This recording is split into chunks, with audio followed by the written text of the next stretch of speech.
cuffs are off, man. Get right. Too many left in these leagues, but I ain't gonna leave. I'ma get right. Get right. Down to the bottom and scratch it for all the... Hey everybody, Adam Rank here. What's up everybody? It's Marcus Grant. This is AJ Dillon of the Green Bay Packers. I gotta give a shout out to y'all at Get Right Fantasy. If you are not subscribed, what are you waiting for? Do you want to lose your league? Our league, check out the Get Right Fantasy Network. You got to get right with the Get Right Fantasy Network. And best of luck with your podcast. Appreciate the support. And you're tuned in to watch my boys at Get Right Fantasy Network. Get you right. Enjoy the show. But I tune in every Friday. Strategies provided, I will lock in every way. So go and roll your sleeves up. Yeah, go roll your sleeves up. And I'm getting down cause I roll my sleeves up. And I'm getting right cause I roll my sleeves up.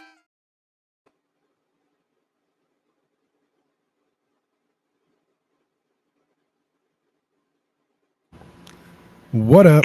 What up? What up, world? We are back. I'm Anthony, aka Rasta, and this is Get Right Fantasy Network. I'm here with my guy, Fish and Frank, on this lovely Monday evening after a doubleheader Monday Night Football. How you doing, Frank? How you doing, man? Doing good, man. Doing good. Some of the pretty decent games tonight, too. I stopped when it was like 9-6 watching that Miami game. The Detroit game was like much better. I was not flipping over, so I was shocked to see it come back to be like 31-12 or something like that. I saw Tajay Spears took like a wildcat handoff, and I caught a couple highlights here and there, but I was focused in on that shootout between Seattle and Detroit. Man, that was a fun game. Yeah, good stuff. It was a good trick play too. I'm on Rasta and Frank. That's what I'm saying. Like, I'd much rather watch that. Like, if I would have came back and been like, I was watching this other thing over here and I missed those plays, I would have been like, 70-yard touchdown to J-Mo. I mean, come on. What are we doing? Like, what are we doing? We need to have better flex schedule with these games. Like, if people are out or hurt, like they should be able to move these things around. But I get it. They make like the travel plans in advance. You can't just kind of do that all willy-nilly. So anyway, enough about that. Let's move on. We're turning the page to week 5. But before we do, or of course, kind of recap some things here, obviously get into some news. Big time injuries here this week again, not quantity, but quality injuries. Quality just injuries. carnage, man. Through 4 weeks, like the entire first 2 rounds, there's only like 5 guys standing still. And then the ones who are still standing probably are underperforming at that. So welcome to fantasy football. If you've never played before, this is just a normal year. Right. All that prep for nothing. It's all about just Russian roulette. Yeah, trying to dodge some bullets, baby. Try to be Helmuth up here. So we'll get into, of course, our top waiver ads by position. We will focus on those guys that are about 65% less, or 65% rostered or less. And then we'll get into some risers and fallers. Kind of let you know, almost like a sneak peek into our trade talk on Wednesday, guys who we feel like their stock's rising and other guys whose stock is lowering, which kind of sets up our buy low, sell high on Wednesday. And then, of course, we'll take your guys' questions, drop them in the chat now. We will get to them during the live Q&A segment. And then, of course, if you want to get us to answer a question right away, you want to gloat or say anything, you could drop us a super chat. That's available as well. But Frank, for anyone who is new here, checking us out for the first time, why don't you let them know what we have going on here on Get Right Fantasy Network throughout the week? I gotta tell you, I like your new DJ voice, man. It sounds all deep. And is it? Very whitish right now, I'm telling you. It's just the mic, man. Hey, on Tuesdays, we got Tycoon coming in here for hosting the Fantasy Boardroom. Wednesdays, we got 2 shows going on. The Extra Point with Phil Reskin and Dynasty Outlook, trades, Q&A, that kind of content right there. And then Get Right Fantasy Roster Management and Trade Targets. So we discuss the buy, sell, and hold with my Anthony and myself. Thursdays, we got the Extra Point with Phil Reskin. He's kind of talking about daily fantasy and prop bets leading into the Thursday night football game. On Fridays, we got shows from 6 and 8 p.m., 2 parts, part 1 and part 2 of the game by game must sit start on the players and the previews of the games. Sundays, we got Mike, 8 a.m., doing the active, inactive, sit, start, Q&A, and casual DFS lineups. And then, we just got the guys here dropping content, recording videos they don't actually go live, but we got Kendall with the Fantasy Football Tavern, and then the Sweet Life pod with Jack and Cody McGoats. So you got to check those guys out. They'll be dropping material here. So please like and subscribe. Remember to hit that turn on notifications to keep up with all the current content here at Get Right Fantasy Network. So yeah, so check it out. We also got links in the descriptions for our sleeper channel and all our affiliates. So definitely go check them out and give them a like and a subscribe as well. For sure. And like we said, if you want to have us get to your comments, make sure you drop us a super chat in there. If not, go ahead and drop your questions now. Or if you're watching this later and it's not live, drop a comment in the comment section of this video, and we will respond to it there and answer whatever question you may have. Anything, comments about the show. We love to hear your input, man. Let's get those comments going, man. We appreciate the live support, but we can take some comments when we're not live too. So already saying what's up, what a good game tonight. On that one we were just talking about here, the second half of the Monday night doubleheader. Also got Robert Thomas up in here, so yeah, let's get for some sure. stuff up, man. Absolutely. So yeah, for a second there, I forgot that we had that I made those overlays about our show and all that. I'm like in week 5, groove. I forgot it's a new season. I just kind of started just getting a little comfortable there. So we'll see how it goes, man. But let's get into this thing, man. I'm excited to turn the page to week 5. We have 4 games, a whole month under our belt now. Quarter of the season is pretty much over. So now is when you're really trying to get your teams together. Obviously a ton of injuries that are going on. So have a couple guys coming back from injuries. So we'll get into all that here tonight. Now it's time to panic. Yeah, and now maybe I should bring back panic or not. Now maybe we might have to throw some of that in there. Did we do that here, or do we do that on Fridays?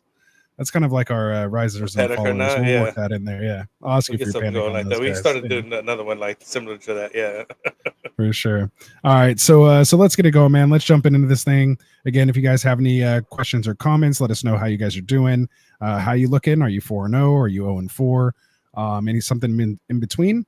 We want to hear about it. This is the place to do it. Any 4-0 guys that are left out there? I want to know. I have 2 or 3, I think, out of my 19 that are 4-0, but I won by the hairs on my chin against the other 3-0 team, against Ant in our home league, man, and Rock Stompers on that last 21-yard catch by DK.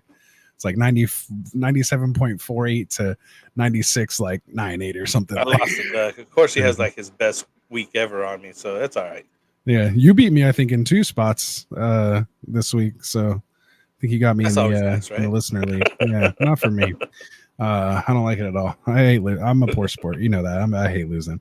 All right, so here we go, man. Let's get into it. News topics here, news and notes. Yeah, so just something just real quick. Jacoby Brissett, he's set to remain the starter. Obviously, had the game against the Niners here this week. Didn't look great, but he will remain the starter there. I'm sure they don't want to put Drake May in harm's way. Maybe if it gets way out of hand later on, they'll bring him in, get some work here and there, maybe towards the end of the season. Injuries. But yeah, it's still early now. That line's awful. Yeah, so why get him banged up? One little news pellet, I kind of snuck it in here just because can't really talk about him, I guess, in our waivers since we set that 65% ownership threshold. But Nick Chubb, they opened up his 21-day practice window this week.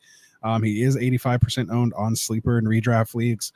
So someone just to kind of take a look out in those 15% of leagues, maybe those small short benches, maybe the Yahoo 77, ESPN 78. Yeah, so I mean, it's not 80-90. Jerome Ford didn't look. Hasn't run away with this job like I thought he might have.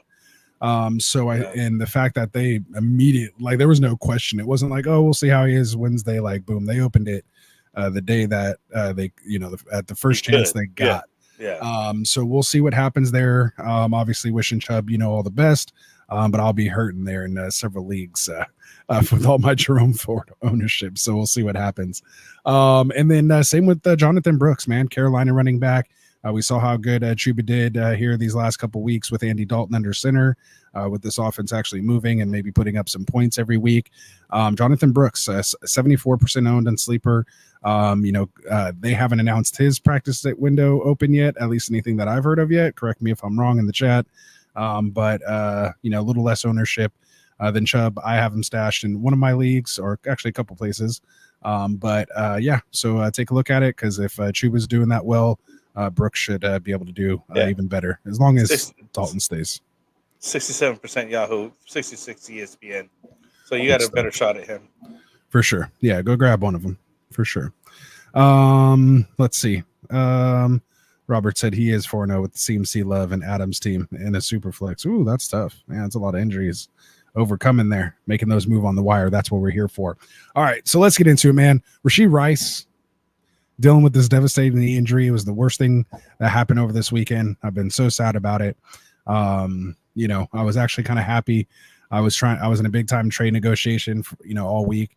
Almost acquired him. Ended up getting a package of Rachaad White and Chris Godwin for, I don't know, like a first and a second or something like that. I just needed a running back really in that league because I was dealing with Pacheco and CMC. But what do you think about this Rashee Rice injury, man? I mean, I just kind of want to spend at least a second here on it. What are your thoughts? Were you invested in Rice at all, or? Yeah, I got a lot of them in the best ball and other leagues. Okay. Not good. Something good to see. I mean, it was just a terrible play altogether. Mahomes gets intercepted. He comes back around, tries to block the guy, and Rashee Rice comes from the backside. Next, he's taking his own guy out. Friendly fire right there. Worst case scenario, man. I'm telling you. That was the worst. It was all on Mahomes. Mahomes just wrecked him. Somehow Chris Collinsworth would have turned that into a good play for Mahomes. I was right. That's hilarious. But I think it does help Kelsey. I hope, because he's been in such a slump. Hopefully he gets more looks. Obviously by just attrition there. Best game of the year so far. Yeah. That last game. So hopefully that's, signs to come that Kelsey will come back. I mean, it's unfortunate that that's what it took, but quite honestly, that's probably what's happening. Honestly, I've seen some plays that basically Mahomes is just not playing well. Kelsey's actually wide open. He's creating the separation, and he's a lot of guys are just like on ESPN where you're just talking they're showing some film. They're like, the dude's open. I mean, it's wide open, but he's open enough that he could get him there. You know what I mean? He's just missing the shots. He's just instead of taking that pass, he's running himself or doing whatever. Mahomes is not playing 100%. So maybe it's a lot like last year where they kind of just start stepping it up when they need to. But I guess again the beneficiary is Kelsey. I think out of there, because I don't think anybody in the receiving corps is getting any too much better. Maybe some Xavier Worthy will start getting some more shots. See what happens with him. They could start working in some plays with them or something like that. That would be nice. Yeah, I don't think Juju's the answer. I kind of like Watson. He's always kind of had games here and there. I think Mahomes trusts him. So we'll talk about him. I'm sure I do have him on. Just full disclosure, I have him on my waiver ad list. So we'll chat about him here in a little bit. Totally devastating, man. Wish him the best, of course. I mean, some people were making some comments about, he, got away with hitting somebody, karma, this and that. It's what he gets. But we're here just to talk about the fantasy impact of these things. So we'll stick to that side of the fence. But yeah, brutal blow. I'm trying to see which Watson you were talking about, actually. Justin Watson, their wide receiver there, number 84. Justin? Yeah, Justin Watson. So, he played. That dude, I'm telling you. Yeah, he played 52% of the snaps week 1, had 1 catch for 25 yards. 45% of the snaps week 2, went 2 catches on 2 targets for 22 yards. Week 3, he had 2 targets, 1 catch for 13 yards, but only played 39% of the snaps. But this game went against the Chargers when Rice got hurt. He bumped up all the way up to 69% of the snaps. Went 2 for 3 for only 27 yards. But again, that snap percentage is what I'm kind of looking at. Now, it was on the fly, so who knows what may be able to happen. But again, these are guys you're taking a flyer on. He's attached to Mahomes. We'll see what happened. But I heard some crazy stats today. I think it was on Fantasy Pros that Mahomes hasn't, and I don't know if this is in 4-point or 6-point. It must be in 6-point. Or I'm sorry, in 4-point, because I'm pretty sure he scored over 20 this year in 6-point. But in 4-point, he hasn't had a over 20-yard or 20-point game since like week 8 of last year. Patrick Mahomes. Oh, wow. Yeah, so kind of interesting. So anyway, all right, so that's Rashee Rice fallout. I wanted to spend a little time on that. We'll fly through the rest of these here. Packers wide receiver Christian Watson looks like he's dealing with a high ankle sprain. Matt LaFleur said he'll be out most likely a week or so. I don't know exactly what that means. We know high ankle typically means about potentially up to 4 to 6 weeks, depending on how serious it is. Some folks can maybe come back in that 2 to 4 week time, but typically for a receiver, especially for one of his size, already having those kind of hamstring issues and all that. And I put the juju out there. Remember, I don't know if you was in a group chat with you, but I was like, of all these hamstring injuries with like Devontae and AJ Brown, everybody like this getting hamstring injuries, I was like, how come Christian Watson's the only one that didn't get it? And of course, as soon as I said that, it, right? Yeah. Reaper came out, man. I forget the power I have sometimes. Start messing people's lives up over here, man. Exactly. So sorry about that to all of us. So another guy who's benefiting though, Dontavian Wicks and Romeo Dobbs. Yeah, we'll get into those guys for sure. Wicks really came up. Yep, and then you have Giants wide receiver Malik Neighbors dealing with that concussion. So it looks like he said he was kind of fine. They did play on Thursday, which is good. So that maybe there is a chance he plays this Sunday. But we've seen so far most guys who get that concussion, they're out at least a week. Most of the time they're not playing. Man. That was a weird.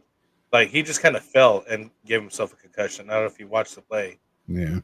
But he was trying to go for a catch on the sideline. He did get pushed down slightly by the Cowboys, but honestly, like. He just kind of fell out of bounds and I thought he knocked the wind out of himself more so, but then apparently he did kind of move his head enough or whatever. So I think he'll be coming back, man. Like it wasn't like too bad. Yeah. Like, you know what I mean? Like it wasn't like he landed on his head or something, took a big hit or something like that. You know what I mean? Like you never know, man. Sometimes you never think. I mean, look at Tua, like he's on IR. Like he just kind of ran into the guy with his forehead. But I'm just saying, like it does. The concussions don't matter because it's not how it looks. Like looks can be deceiving when it comes to concussions. So I understand what you're saying. Yeah. So yeah, and just with the way the league is, like if you were to get another concussion, then that's all bad. So they usually have them sit at least a week. So, so just be aware of that if you're the Neighbors owner. Colts QB Anthony Richardson dealing with that oblique abdominal. Originally a hip pointer. I think he got banged up twice. Came back out, got the second one, and was out for the game after that. He seemed to be in good spirits. Sounded like he was going to be able to play. So they'll monitor him throughout the week. Jonathan Taylor came up with a mild high ankle sprain. They said they avoided kind of the long-term type, but he'll be evaluated and potentially not miss a game and be able to play this week on that high ankle. So we'll keep an eye out on that, but be prepared just in case. You have the Rams wide receiver Cooper Kupp, who elected not to go on IR. I think is now going to miss his 4th game. They already have him ruled out this week. So that's kind of interesting. So we'll see, where that's going. Maybe he still could potentially be a candidate for IR. You still have Puka on IR saying, he was already looking at about a 6 to 8 week return. So he's not close to coming back. So again, we'll see what happens there. On a little bit of good news, Texans running back Joe Mixon and Tank Dell, who missed last week's game. Mixon's missed the last 2. Will be day-to-day, and they're hoping maybe they can come back this week. So we'll see what happens. Browns tight end. Yep. Browns tight end David Njoku dealing with that ankle injury. They said it was a high ankle. He's expected to be back at practice again this week. He was practicing last week, but ultimately was not active. But maybe that means he's getting close. And then the last thing I have here is just we mentioned CMC earlier. Came out kind of later today, kind of just getting worse. They're saying it's the Achilles tendonitis in both legs that he's dealing with. So I don't know, man. I think I'm all out now at this point. Like even for a playoff run, like who knows? But I mean, it's tough. I mean, if you can hold them and it's not hurting you and you're still winning, then great. If you're 4-0, maybe you make a move for him. I'm not giving up much. That value just keeps going down and down and down. Right? Absolutely. Matt Featon, I mean, maybe Justin Fields. We'll get into that here in a second. Maybe Sam Darnold. It's getting interesting. I can't wait to see where I rank Mahomes this week. I may not know for sure, but it is what it is. Alex saying, sadly, he drafted CMC first. A lot of people did, my guy. I guess probably the first You're year I was not the happy only I didn't one, get for any sure. first picks. Yeah, I had him on a dynasty team, which is the one that has affected me the most. But I was all like, I don't think I got any pick on all 19 of my teams. I didn't have any pick higher than I think 5. So I had no chance at CMC. So a lot of best ball, though. I had him in best ball naturally, but yeah. All right. So that'll wrap up news and notes. Anything else that I maybe missed or you wanted to add or comment on there? No, Ready to move on? I was trying to slip them in as I could. We're All right, good. cool. All right, so let's move on to risers and fallers. Look at you. Perfect. So risers and fallers, man. Week 5. We're gonna, like I said, it's kind of like a sneak peek here into the Wednesday trade show, kind of letting you know who we have rising and falling. We'll just kind of give you our top 3 that Frank and I are kind of keeping our eye on. 3 risers and 3 fallers. Do you want to alternate back and forth, or you just want to say your 3 and give your takes on it? No, How we you should wanna do it alternate. tonight? I think give us each other an opportunity because then we'll steal each other's thunder here. All right, go ahead. Yeah, so just so On you guys know, occasion- we on don't occasion, I think prepare that- this together. So Yeah. like we each come up with at least 6 in case like we take each other's. So yeah, so go right ahead. So I'm going with Sam Darnold, man. He's still firing it up. I mean, All this right. guy needs to just be literally a starter at this point. It's going for 20 for 28, 275 yards. TD's there. But ended up 21.5 fantasy points this week. And he's just been like literally just steady Eddie over there. I think he's proved himself enough that I would be happy to start him, especially with some of these quarterbacks who just went down or have injuries. You might want to take a look at him. So yeah, that's right. Even last week he was a riser. So this week he's like, after 4 weeks of seeing this, Starting to get kind of he legitimate should be here. a starter. It's legitimate, dude. It's legit. Like we shouldn't take it lightly anymore. You know what I mean? Like somebody could be starting this guy. All right. Well, I will go with a guy who I have several shares of. Finally had a breakout game this week. Didn't completely take over the backfield, but he just looks like the most explosive player on the team. Or at least at his position. It goes against kind of your guy. But my guy Chase Brown had a little sighting here this week. Granted, it was just against Carolina, so I will take it with a grain of salt. But you like to see his snaps basically doubled from playing only like 20% up to now 40%. Had 15 carries in this game against Carolina. And it wasn't like they were just smacking Carolina. Like it was a back and forth kind of battle until they eventually pulled away from it. But again, 15 carries, 80 yards, scored 2 touchdowns on a 5.33 yard per carry.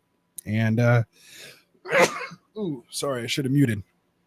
2 for 3 for 12 catches out of the backfield. Almost every game except for that Kansas City game, he's seen 3 targets per game. So just imagine if he starts getting that, closer to 50 or 60%, what his efficiency could be in this offense. And so, Moss just doesn't look as good, and he could still go down. He's been notorious for getting hurt. So Chase Brown, we'll get into the stuff here, but only 57% rostered. He's available. Go ahead. Who's your next guy? Let's see. Because you switched it up on me, so it threw me off. But I'm gonna go with Jordan Addison. Ooh, my guy. Oh, my other guy. Yeah, your other guy there. Yeah. Yeah, he came out, man, 4 for 3, 75 yards at a TD. It was finally getting some looks over there. He looked really good. I'm not sure about this whole suspension thing or what's going on with that. When that's happening now? With what? With him. Is he going to be when he's going to be any kind of suspension Addison? or whatever? No, not that anything I was aware of. So there you go. And we were waiting for him to get his, basically performance going and getting his target shares and everything, So 72 yards, 14% target share, carried the ball once for 7 yards and the rushing touchdown. So it was nice. 1 receiving, 1 rushing. 2 touchdowns on the day. It was really nice to see. Hopefully you got him on your team, but he's on the way up, man. Let's start putting him in your lineups, put him in a flex play or whatnot. There you go, Jordan Addison. If you're playing a league with me, you don't have him. Don't even check. No. and don't even try to come get him. No. Don't even come look at me. Exactly. Don't even look at it. Don't even look at it. All right. So I'm going to go with another guy here, man. He just keeps impressing me. Not on a great offense, but him individually. I'm going to go with a wide receiver on this one. So I started with a running back, but I'll go over to wide receiver here. I'm going to go with BTJ, man. Brian Thomas Jr. Out here getting 9 targets, 6 catches, 86 yards, and a touchdown. I mean, he looks good, man. I mean, he looks like he can take over and be the one on this team.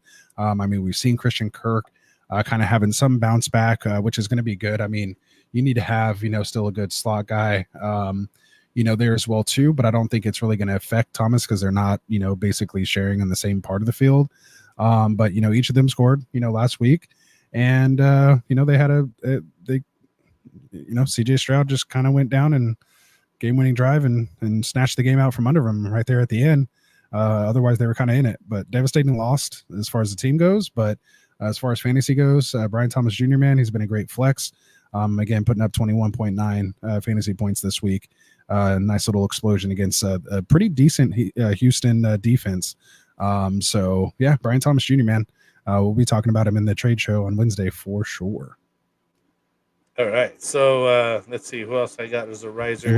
And with all these wide receivers going down, man, like he's probably like sneaky, like he's sneaky, man. He's wide receiver 12 right now, overall in fantasy. Believe it or not. Go ahead. No, hey, those are good points. I had a guy that kind of had to come back, but I mean, who's rising right away is Dontavian Wicks over there at Green Bay. Watson went down, so he was a beneficiary of that. We kind of mentioned that earlier. 13-5 for 78 yards and 2 touchdowns over there. Gave you a score of 22.3 fantasy points for the week. Obviously, now that he's the next man up, so he has an opportunity to kind of take over some touches over there. Christian Watson was getting some. Now with Jordan Love back, they had a rough, slow start, but I mean they started coming back in that game or whatnot later on. So.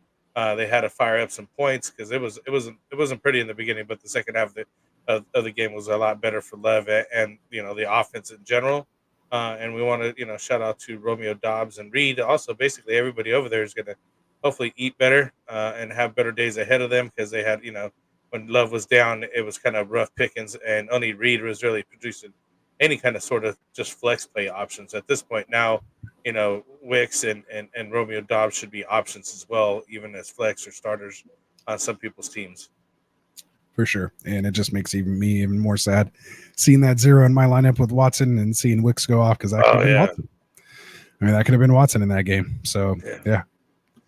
Brutal. That's the worst case scenarios. Brutal.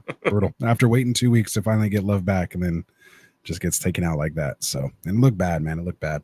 But yeah, Wicks for sure. I'm sure we'll talk about him here. Probably the number one. I don't know. We'll get into it, but probably a top waiver ad this week for sure. All right. So my next guy, my third guy I'll go with here. It was kind of tough for me to decide between these two. Really trying to decide between Jaden Daniels, who we still had as a riser last week. So maybe I'll just flip over. I'll just give Daniels his due. I mean, he does have 2 tough matchups here, Cleveland and Baltimore. If he does good against them, then all right, that'll definitely make it legit, but I like his floor. But I'll go with at least, let's go with Tucker Kraft. Isn't that who it is? Tyler Kraft, whatever. It's Tucker Kraft. Yeah, Tucker Kraft. All right, I knew it. There we go. We had like Turner and Tucker. We had all these like mess ups going on from this Friday show, so that was going through on the group chat this weekend. So kind of got in my head there for a moment. But yeah, man, Tucker Kraft. So looks like he's playing pretty well. Bumped up to 86% of the snaps this week after playing 96 for the week 1 with Love against Philly. Only played 80 and 67 the next 2 games, but back up to 86 here this week. Gets 9 targets, 6 catches, 53 yards, and a touchdown. Just that 6 for 53 is good enough, and then you get the touchdown on top of it since he is part of an offense. Again, missing Watson, obviously Wicks and some of these other guys could step in, but again, just the way the tight end position is right now, you're looking for anything possibly off the waiver wire instead of just taking donuts from Andrews every week like I am. Like, I know as soon as I sit him too, like he's gonna score a touchdown. So I don't know, man. I don't know if I could wait all year for it, but it's tough. But go check out Tucker Kraft. We'll talk about him more when we get into waivers, but he's definitely someone I saw rise here this week. So let's get into some fallers, man. We'll try to get through it here a little quicker. Fallers, man. Who you got as your first faller? Still Anthony Richardson, even though he got injured in this one too. But I mean, it's still just looking good. I try to stick away from the guys who are injured because naturally guys who are injured are kind of a little more hurt. He was still just. But you're saying before pre-injury, even he was before that. Let me give you a guy who's not injured. Who I have on my team who's just dropping just crap everywhere. Brandon Ayuk, man, I'm done with this. There you go. You got to move on with this guy. Another game with 2 targets, 5 targets, 2 receptions, 48 yards. That's it. 4.8, man. That's it. That's all you get from this guy. And I don't know. I forget how much they're paying him, but it's ridiculous amount of money to basically have 4 stinkers, like literally in a row. You thought he was going to be, get better after he signed, or just leave. It's been long enough. Pick up where you left off, right? Especially with the CMC injury, everything's been going on. Next, Jawan Jennings, just like the new up and coming guy, and this guy's just faded into nowhere. So I mean, it's crazy. I hate when they pay guys and they just like super underperform like this. It's ridiculous. And you were high on him, man, right? In draft season, the one taking the chance on him.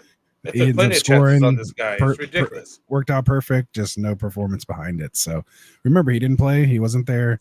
That's what I get for picking up a freaking Niner. There you go. There it is. Tell me how you really feel.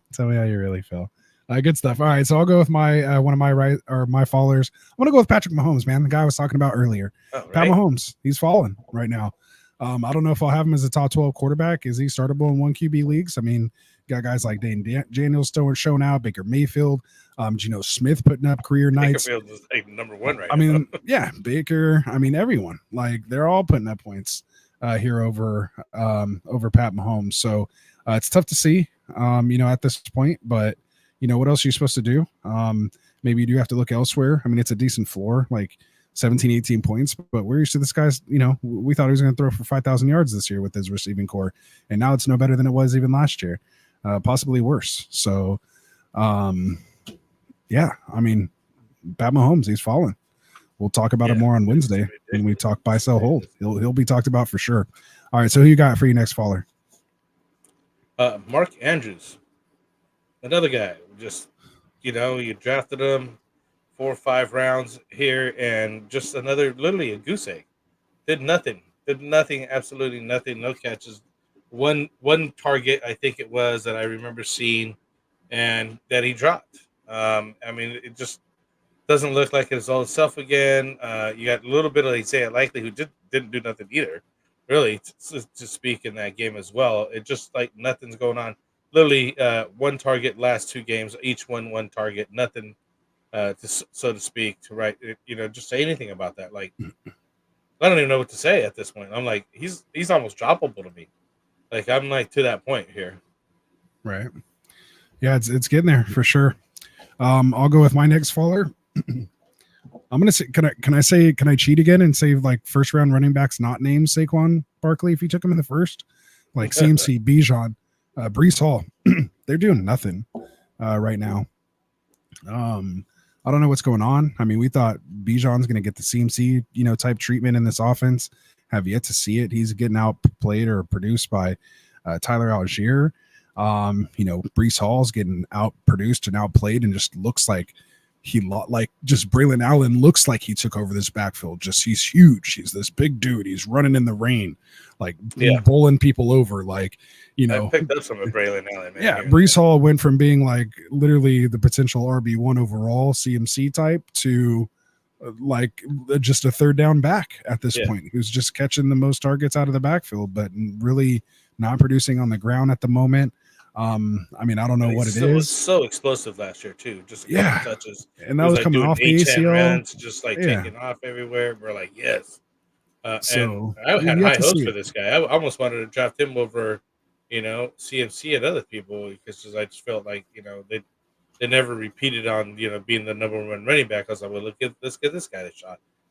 The correct answer was Saquon so far up to week 4, but there's been so much carnage that we're just like, we don't even know what's going to happen next week. So we'll see. All right. So who do you got as your next faller? Another tight end, that I want to mention. Ooh, sticking with tight ends, huh? All the Kyle tight ends Pitts. suck. You're really rubbing it in there. I mean, it's Salt in the wound. another guy that got drafted up high. That's like third, fourth year in a row that we have high hopes for Kyle Pitts. I hope everybody's learned their lesson. 3 targets, 0 catches. Literally had 2 more targets than Mark Andrews, and still couldn't haul one in. I hope, I'm saying we're done with that guy. I would be dropping him. I have not carried that load. I mean, you're almost better off picking up, like you're just talking about, Tucker Kraft and Pat Freymuths of the world and things like that. The guys that went so many rounds later that are just, at least they're getting a couple touches, some yardage, or get a touchdown here and there. That, you know what I mean? Like, that's all you can need. That's all you're wanting from these tight ends. Like, at this point, it's just not what it had been. You know what I mean? Like, the tight end landscape grows and had a crescendo with, like, Kelsey last year, Sam Laporta, and Trey McBride, and Oranges are still doing all right, and all these guys were like, oh yeah, now we could start them like wide receivers. They went right back to waiver wire, whoever you want to try to start that week in the matchup. Out there. Yeah, just throw somebody out there in a matchup. It's no different at this point. You got like third string tight ends scoring touchdowns. Yeah, it's like what happened, dude? What happened? Gotta love it. Fantasy football, man. It's here. We're in full swing here. 4 weeks down, 5 coming up. So let's see how we go. All right, so we'll keep it moving here. I'll go with my last faller that I have this week. I'm gonna go with it's really a tough pick for me. That's actually who I was possibly going to go with here. But those guys, yeah. I'm going to go with a guy who I wasn't big on anyway. And it's almost kind of like I told you so, man. And just because he made one of the worst plays that I saw almost over the weekend.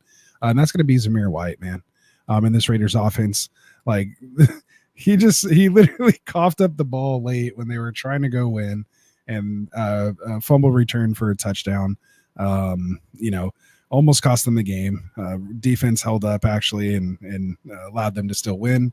But I don't know how you can continue starting Zamir White in your lineup. So only played 59% of the snaps after only playing 22% the week before against Carolina. I did see 17 carries, but only 50 yards for 2.94 carry. Did see 1 target, but no catches. I can't do it. So, right. Yeah, Zamir White. We need to have like a gong or something like wah, wah, wah, wah on these guys. Yeah, we'll get some soundtracks going in here, some sound bites. All right, good stuff. All right, so that's risers and fallers. So real quick, while we get this switched over, why don't you tell them about the folks over at Underdog? Yeah, so Underdog's the best place to play, easiest place to play fantasy sports. We enjoy their baseball draft tournaments, and we do live stream them all off season. So join the best ball leagues.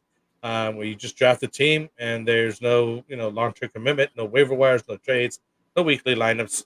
You just set it and forget it, and you come back and collect your money if you are so, lucky enough to get a good team. Right now, some shares are looking rough with this Rashee Rice situation. So I just want to throw that out there because I have plenty of shares in his best balls, man. But, right now we have the in-season pick'ems where you do pick higher or lower on player stats, like total yards, touchdowns, things like that. So that's, those are always fun. I do those all season long. So sign up, use the promo code GETRIGHT. Check out, you'll receive a 50% deposit match, now up to $1,000 in bonus cash. So, I think they have weekly specials and basically free picks that you get once a week of a guy that, just, X number for passing yards or half a yard rushing or half a yard passing, that's like basically a gimme. Just kind of get you started. So check them out. Go to underdogfantasy.com, download the app on your app store, and just go check out the pick'em contests right now, and then join us next year during the off season and do the best ball drafts. For sure, absolutely. Underdog, go check them out. Yeah. All right, so let's move on here, and we'll move on to what we came here tonight for, and let's talk about those waiver ads here, going through our top waiver ads by position, kind of letting you know some guys who we're thinking about, at each position. We'll go through kind of their roster percentage for those of you guys in, more shallow leagues or as well as deeper leagues. So hopefully we have a couple guys here for you in between. So again, if you have any questions, drop them in the chat. We are starring them there, and we will get to them when we get to our live Q&A segment. Towards almost coming up here, not too long from now. So drop him in there. If you want us to get to him right away, you can drop us a super chat. We'll stop what we're doing and get right to your question. And it supports the show. Feel free to Man. We interrupt appreciate us. it. Yeah, we don't mind. All right. So let's get into these QB top waiver ads by position. I'll let you go ahead and go first because I think I had your guy here at the top of my list. Well, he does. He has Sam Darnold at the top of the list that I mentioned as my riser there at 60%, 62% owned on Sleeper. I mean, like I said, he's just been putting up 3 touchdown games and just basically has proved himself as a starter. It goes to show you what a system and good coaching can do for you. O'Connell and Justin Jefferson. Yeah. No, I mean, you can't go wrong with them. And he's getting Hawkinson back and just got Addison back, dude. Come on. Yeah, and it's got Addison looked really nice, man. I'm telling you. Just this last game, he went 20 for 28, 275 yards, 3 touchdowns. Did get 1 INT there. But, I mean, finished up with 21.5 fantasy points. He's got you over 20 fantasy points for 3 straight weeks. So that's good starting production as far as I'm concerned. And he does have a tough game coming up, though, in the Jets and Detroit, basically because he's got the Jets a bye week, then Detroit. But, I mean, sometimes, you know, those kind of games become shootouts. I mean, the Jets didn't look too great this last weekend anyway. So, I mean, it may not be so bad. And they're more run-stopping D. Obviously, they have Sauce, but he has JJ, so they may cancel each other out, and we might see the best against the best, and that's always great. Right. So good call there with Sam Darnold. Your QB4 overall right now in fantasy, QB4 and 6 point per passing touchdown leagues, only 62% rostered right now. So he's for sure going to be in my QB1. I can hear you. Can you hear me? I can hear you.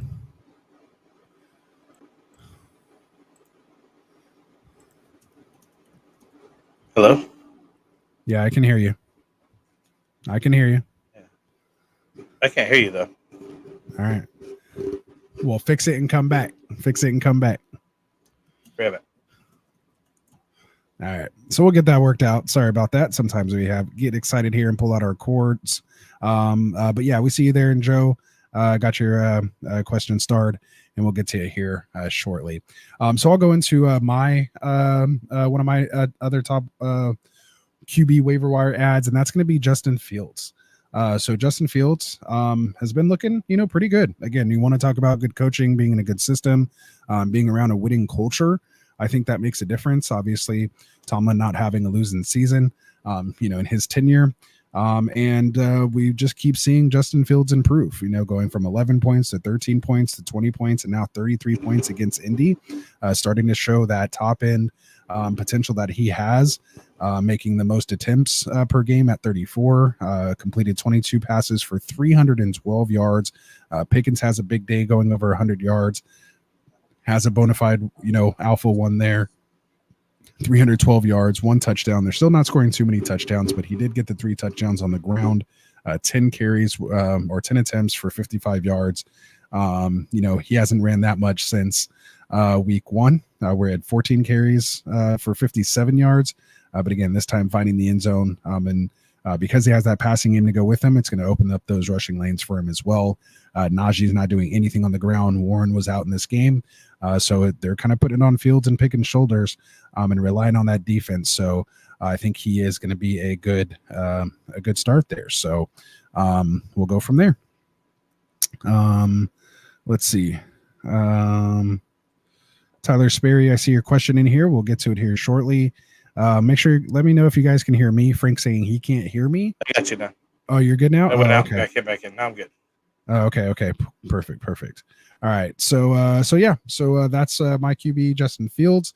You pick Sam Darnold. You want to get at least one more quarterback in here, or are you ready to move on? We should give an opportunity for Andy Dalton, the Red Rocket, still throwing it out there. The Red Rifle. We talked Let's to him. go. Let him, come him off the bench to cover over there. I think he's improved the whole team over there in Carolina. Everybody from QB, wide receiver to running back on down has gotten some better opportunities. It wasn't as pretty a game as last week. Against Cincinnati, 25 of 40, 220 yards, 2 touchdowns, and INT. Still gave you 16 points. It's got Chicago, then Atlanta and Washington. Then you finally faces Denver, which is tough, real good, tough defense there. So, hey, if again, injury bug or whatever's happened to your team, he's definitely widely out there. Yahoo 14%, ESPN 9%, worth a shot if you need it. You need somebody on your team. For sure. I like that call there. Let's see. I mean, Joe Flacco, it looks like A-Rich is going to play. He's only 3% in on sleeper, so I'll just kind of throw that out as an honorable mention. If he can't go, Flacco, we saw what he did last year, literally won me 2 leagues. And helped me place, 42nd place? I took that out of the read, so I don't remember. I think it was 42nd place at a 70,000 on underdog because he was thrown to David Njoku, man. So there we go. I didn't mind Anthony. I'd like to see him out there instead of Anthony Richardson. Michael Pittman did better. Some of the receivers just Josh Downs went off. Josh Downs went off, exactly. I was like, not to wish bad on the dude, but I'm like, maybe he should sit a year and check this guy out. Have him sit a whole, just have him sit a whole another year. So you already said all last year. Just have him sit a whole other year. I don't know if he didn't get it, but he's only played like 5 games total in his whole career. Yeah, so exactly. Frank's like, sit him. Oh, Kendall would flip over on you, but that's all right. Sit A-Rich, dude. You kidding me? You got to sit him, dude.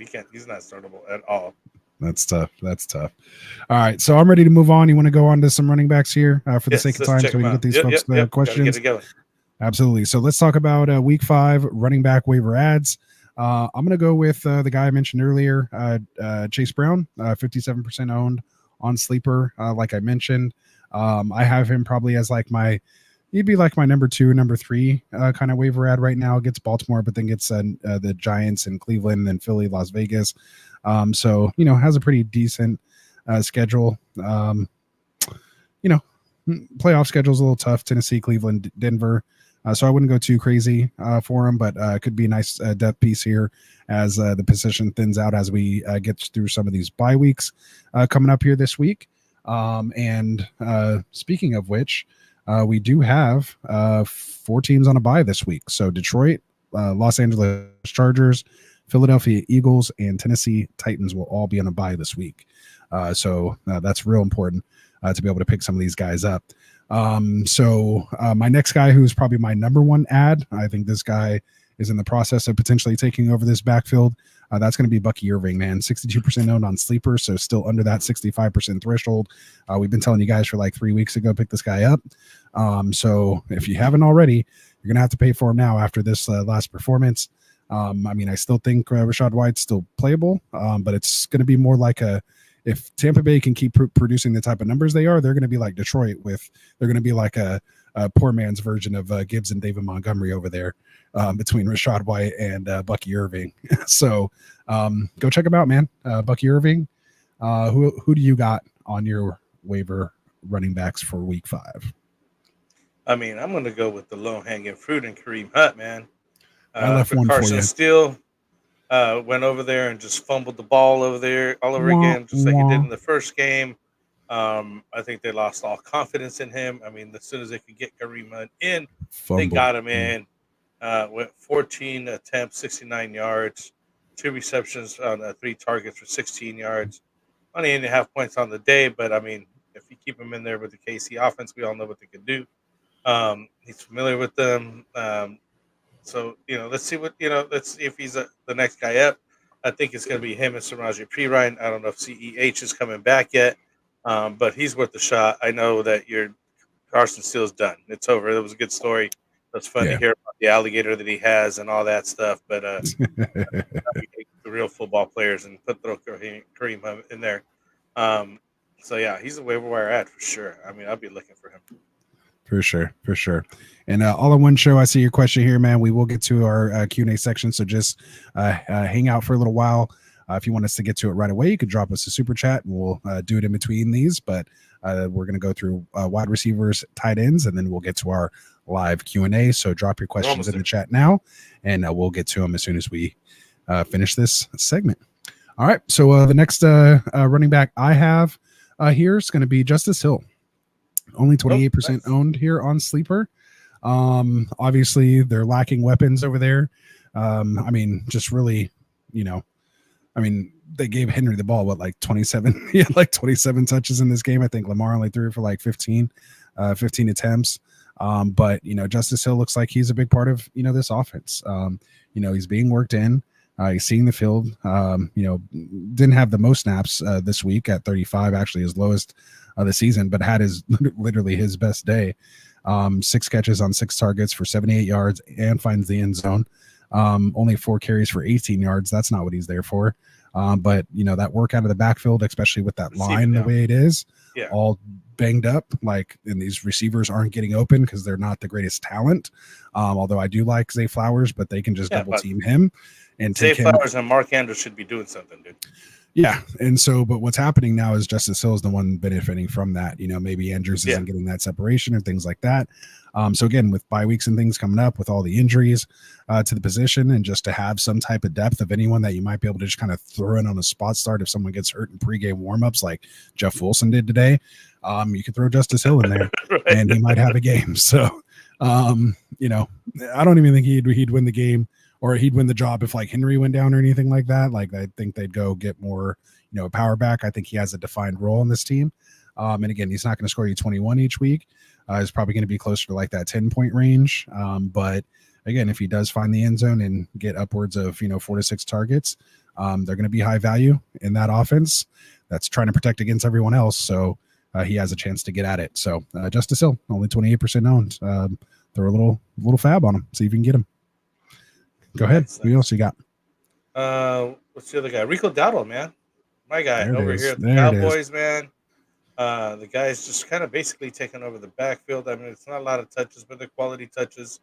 11 carry for 46 yards here, 4.2 yards per carry average. Had a long run 9. 1 receiving pass for a touchdown, 15 yards on that. And didn't he have a rushing touchdown, like a long one called back, like a 28-yarder? Yeah, like pretty sure he had some a crazy called numbers. back. Yeah, it was like penalties that were just taking points off the board for him, unfortunately. But it happens. You know what I mean? What are you going to do? Even that receiving touchdown was in question, so it was like, oh, he's going to keep that one or not.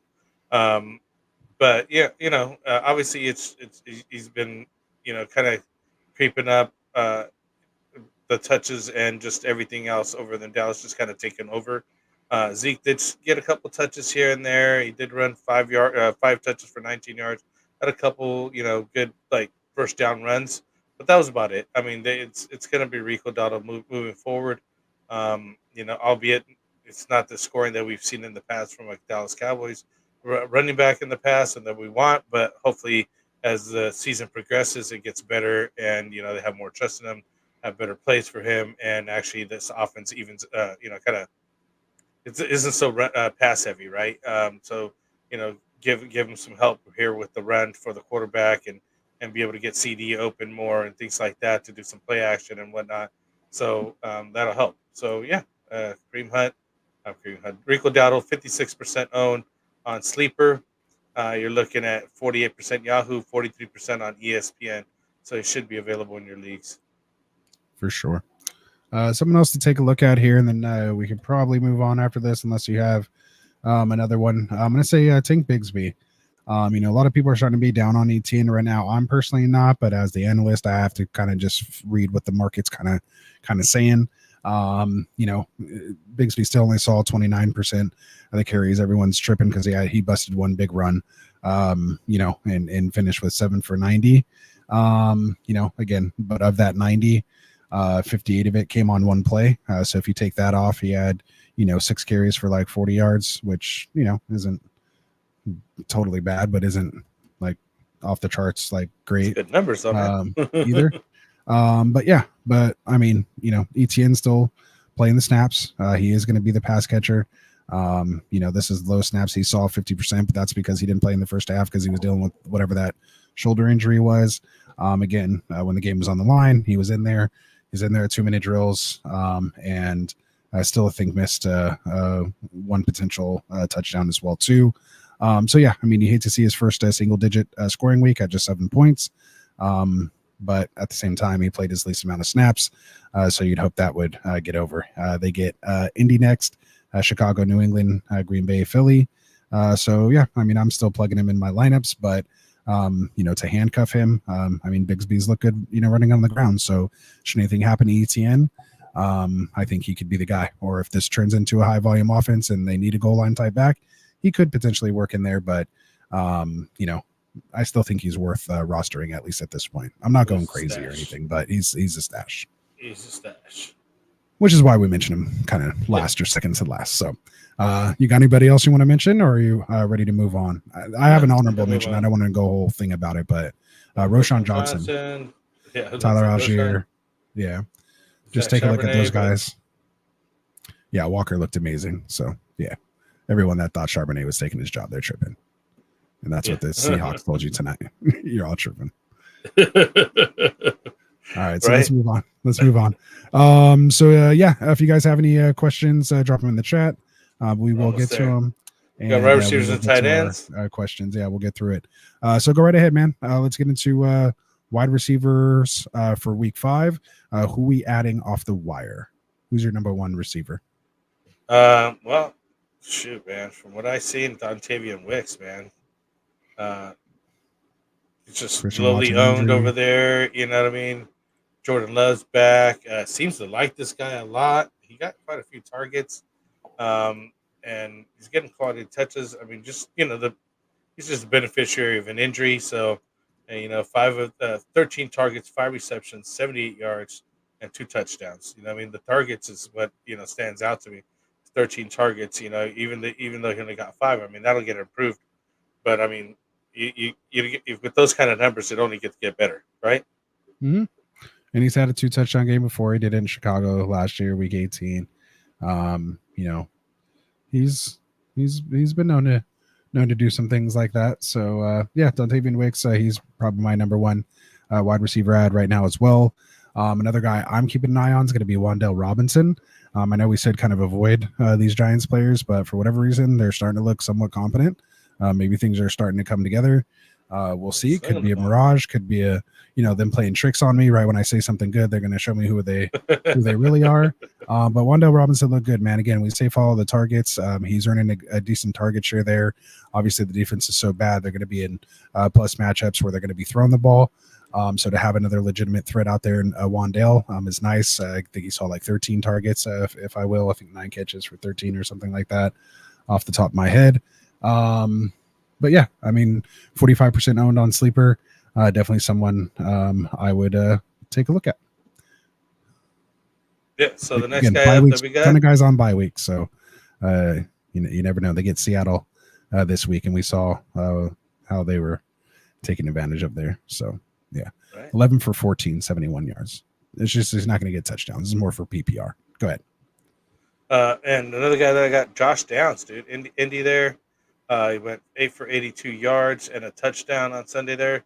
Obviously, with Flacco at the helm here, it could look better for him. I'm not sure how well he will fare with A-Rich in there, but he is only 20% owned on Yahoo, 9% on ESPN, and 29% on Sleeper. Sleeper's always a little higher, again, because of the best ball. So, I like the other guys. It's more realistic, I think, that he's out there. Most people that are playing redraft, it's 20 to 9%, so very low percentage owned. It just came back from injury and whatnot, so he looked good. Good stuff. My next wide receiver that I'd be taking a look at here. Who did you go with? I wasn't listening to tell you the truth. Okay, I thought so. Josh Downs. There you go. I'll go with. I wanted to make sure I didn't say the same thing. Terrible. I was going through the chat. I was trying to start the chat to make sure we get a stupid chat. I know. We have a lot of things that we do in the background. Yeah, I trust you, man. I trust you. Yeah, I trust you giving your take, man. Plus, then if I don't hear you, I don't have the need to argue with you and waste a little bit of time. But not argue, but you know what I mean. A little friendly debate. All right, so we'll move on. I wasted just the same amount of time anyway. Justin Watson, man. So there has to be someone maybe that emerges here out of the Kansas City debacle with Ray Rice here in this injury. So Watson could potentially be this guy. Like I said earlier in the show, Watson has a little bit of chemistry with Mahomes. We've seen it, happen. I remember vividly the first like 3 weeks of last year saying, like, why do they keep throwing it to Watson? Like, throw it to Rashee Rice. Remember that? Like, I was just screaming from the mountaintops. Eventually they did once Rashee, proved his talent and his worth. Maybe Watson doesn't have that talent upside, but he has his trust and Andy Reid's trust to be out there.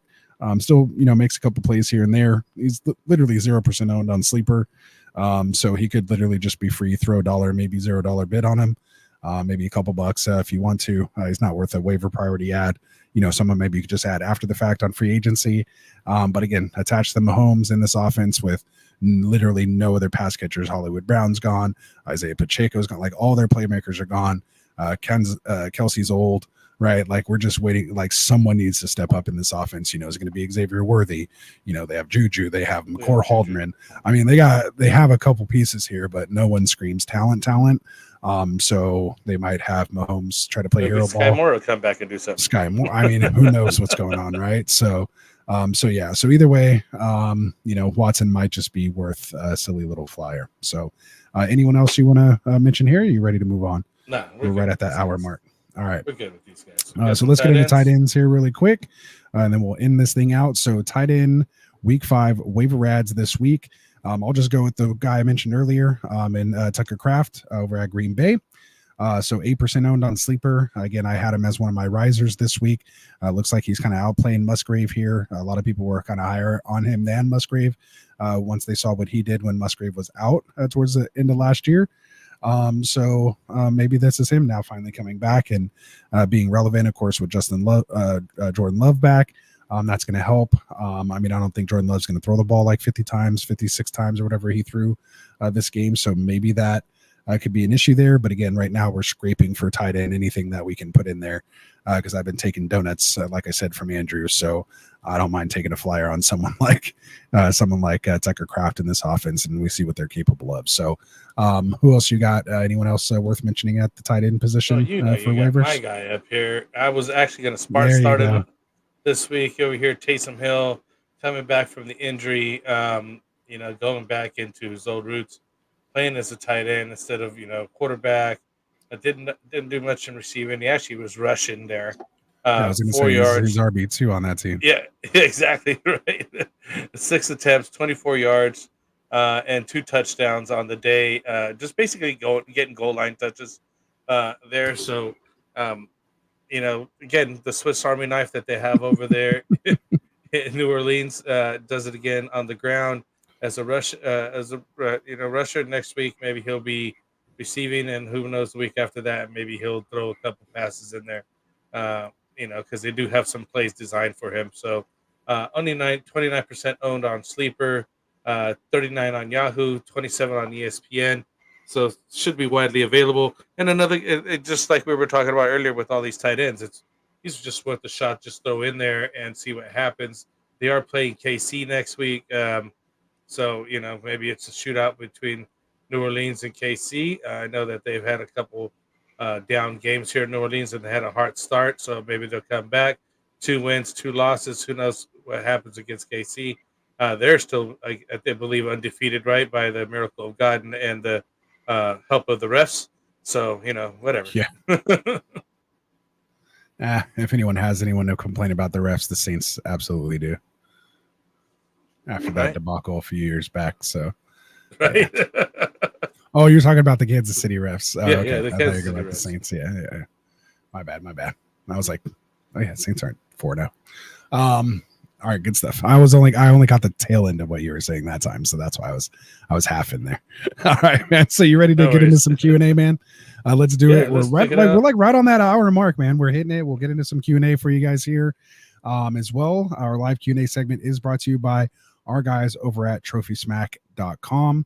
So if you guys want to take your league to the next level, there's no better way to celebrate a fantasy football championship than doing it with a commemorative ring, customized belts, customized trophies if you just want to go kind of original and old school with it. And then, of course, I think I mentioned the rings already, but those are amazing. And, of course, they have the chains. Nice ring that we set down. Absolutely. I actually seen some guy walking around with this trophy similar to this one in Reno before. See? It's pretty awesome.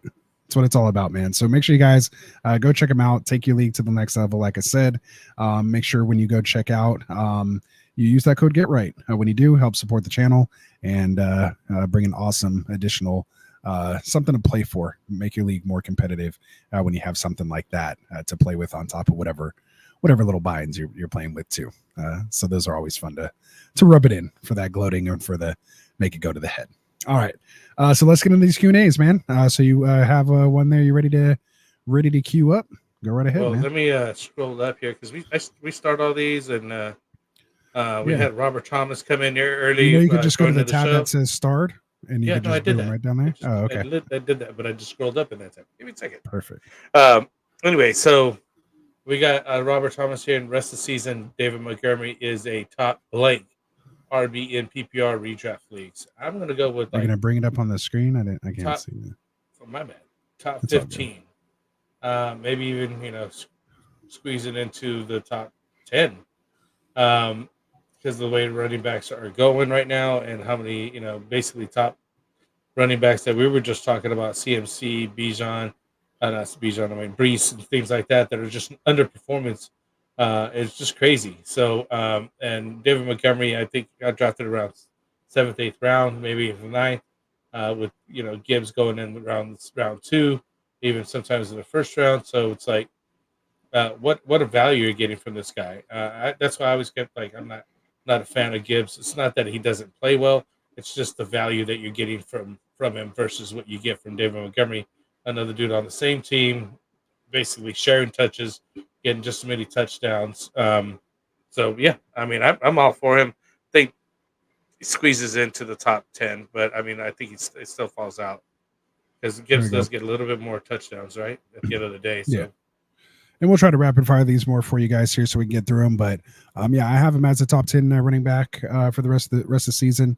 Him and Gibbs are back to back right now. Gibbs is actually outscoring him at 17.8 points per game, where David Montgomery's at 17.4 points per game, but they're basically the same exact guy. Just David Montgomery, you got 4 rounds later, and we're able to build up some other positions there.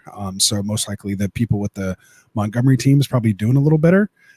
Just because of the value you got for his production.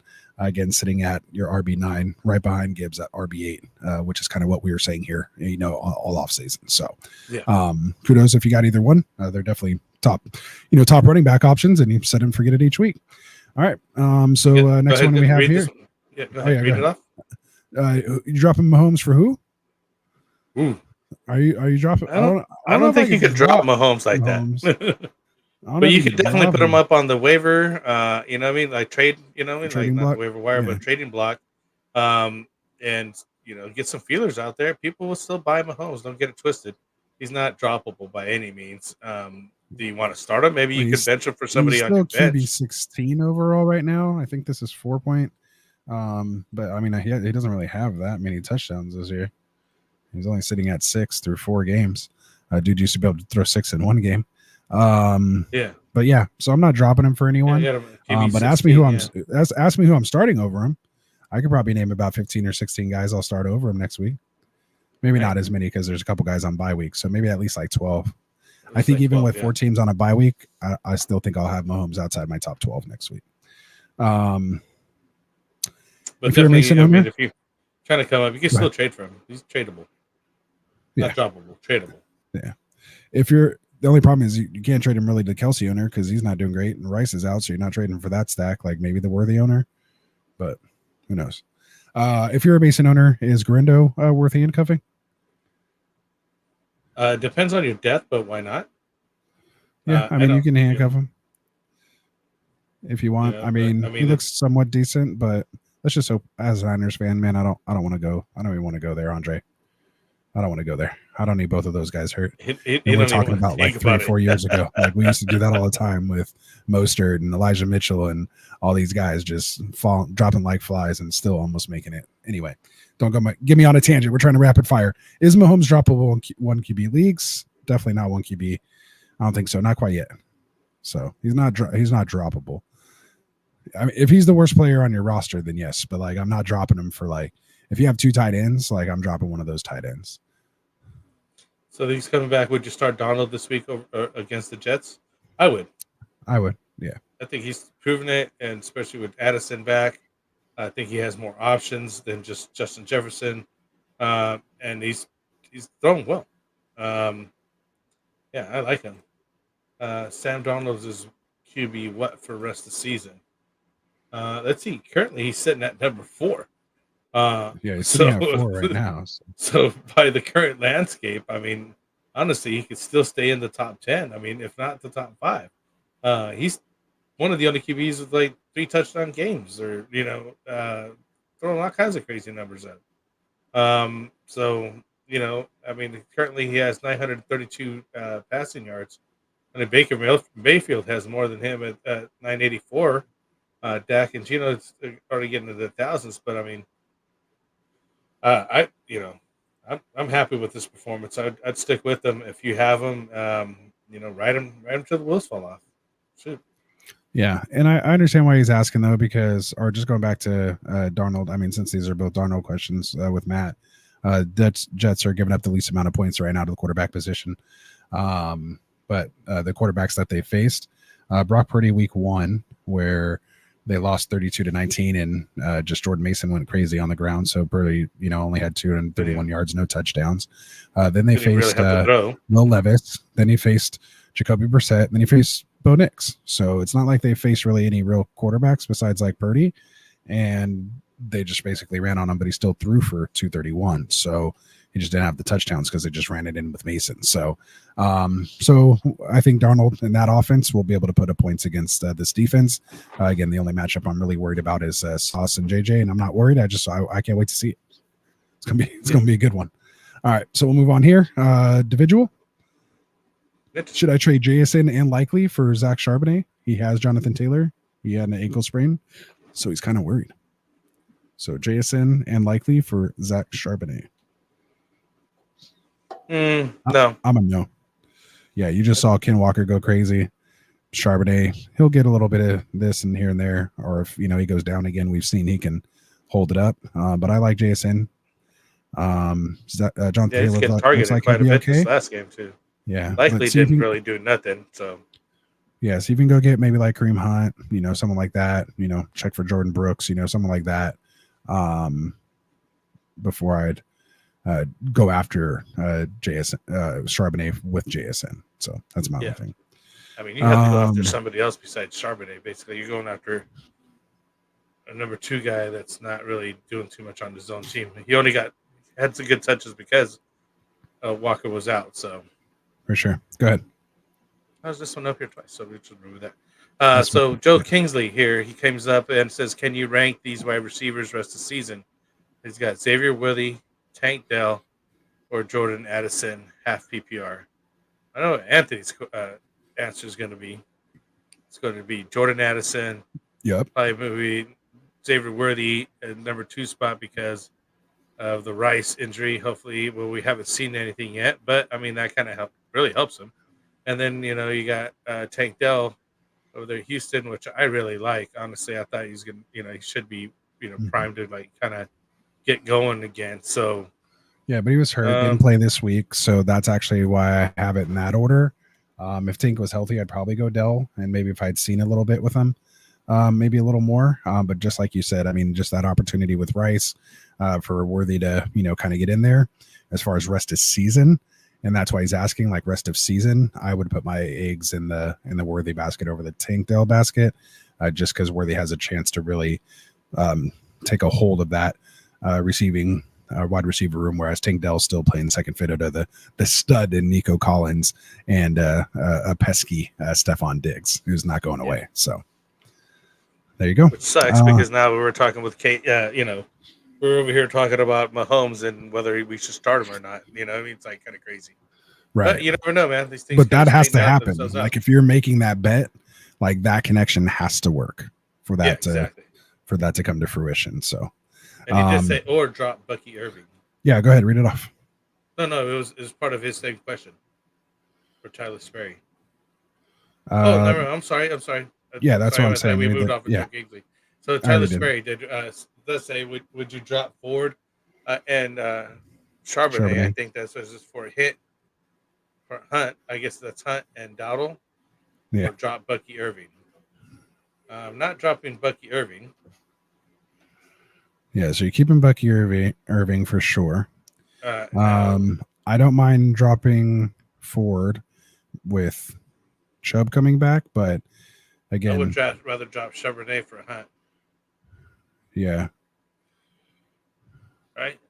Yeah, I mean, I would try to package these guys. Or even Dowdle. I would drop Charbonnet for Hunt or Dowdle. I don't know. I think it's so tough. Like, because I think Ford and Charbonnet as the handcuffs would score more than at least Dowdle, because like Dowdle, even like Zeke was nothing and he's still not really scoring. Whereas like Ford and Hunt, like they're being used in their offense, if that makes sense. He get one receiving touchdown, had a rushing touchdown taken away. You put that rushing touchdown on the board, you wouldn't be saying he's coming. Oh, I know. I'm just saying. But I'm just saying you wouldn't be saying that if he had the point. Yeah, but ifs and buts. I'm just saying. Well, I mean, with that being said, you know, I mean, we got it's really coming close. back, so Ford is just going to disappear into nothingness like he did last year. Yeah, I mean, it just what offense are you betting on? You know, if you want to bet on this Cowboys offense, and the Chiefs offense, like I don't mind that versus the Cleveland offense, which looks kind of awful right now. Ford's like somewhat the only kind of bright spot, him and Cooper. And then Charbonnet, I think his moment's done, but Ken Walker could get hurt any moment, just like we've seen Charbonnet produce in that stead. Yeah, but I would just take shots at Hunt or Dowdle, though. Yeah, so I would probably keep Charbonnet still just for a little bit. Maybe you can trade him to the Ken Walker owner before, like maybe you could work it out. I mean, you have all day tomorrow, but I maybe package Ford and Charbonnet to the Ken Walker owner.